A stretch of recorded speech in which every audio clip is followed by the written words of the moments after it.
Hey, what's up DIYers, Mike Boards with the Mike Boards channel. Thank you for watching. Today we are going to show you the step-by-step process on how to replace a starter on a 2-stroke outboard Mercury engine. Let's get started. All right, DIYers, at the lake now, we're going to uncover the boat, reposition the boat, and here is our Mercury 25 horsepower outboard. Let's hop in and remove the top cover. In the water now, and in most cases, your latch is on the rear lower portion. Go ahead and remove the top cover. All right, my dad's up in the driver's seat. He is going to attempt to start the engine. And you hear the 2 clicks. So that tells us the starter is getting power, but just not engaging the Bendix. That also tells us that our starter solenoid is still good. So time to replace that starter. Inside the boat now, and before we move on to the next step, safety first always, remove all electrical power from your system. Remove all wires and cables from your negative terminal of your battery. Back in the water, and this is our fuel filter, and here is our starter.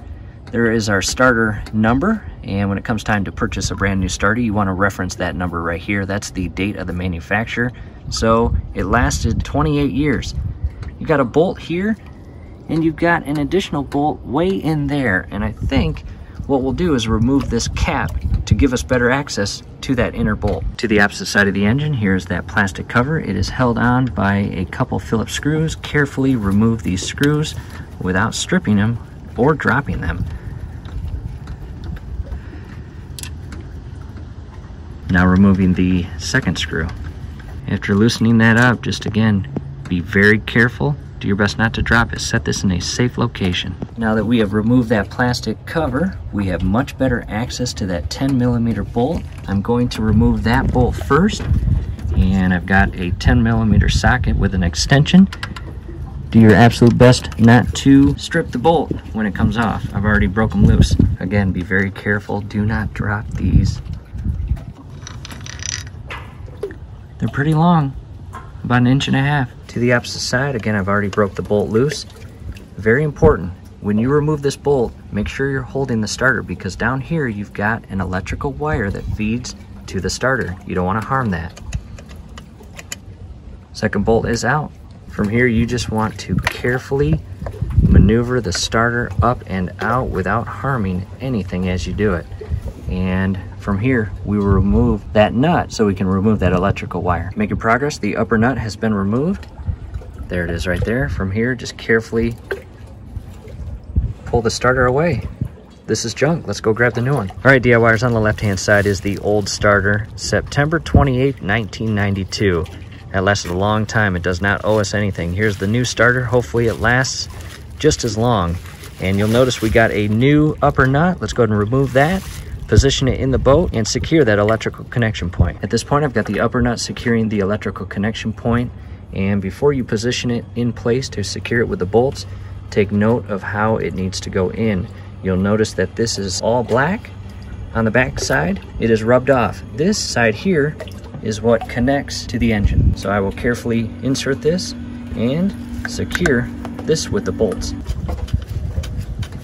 And before securing this bolt all the way, I'm going to insert the opposite side bolt. Second bolt is in, and all I'm doing now is hand tightening it, and I'll hop to the opposite side and secure that bolt. Back to the opposite side, and go ahead and secure that bolt. Do your absolute best not to over tighten it. Back on the opposite side of the engine, and again, do not over tighten it, but you want it pretty snug.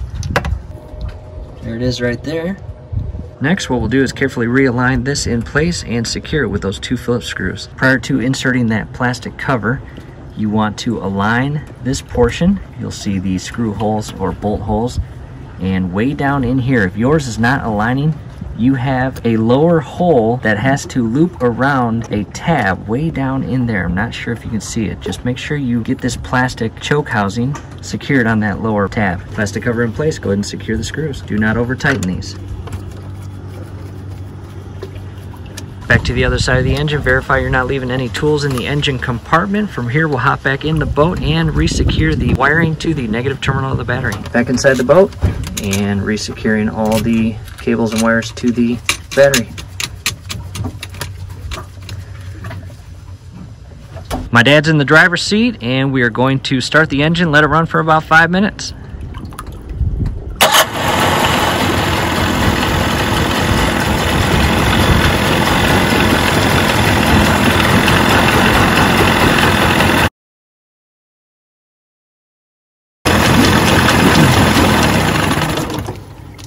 All right, DIYers, 5 minutes, let the engine run, and that completes the project. What we'll do now is reinsert and secure the cover.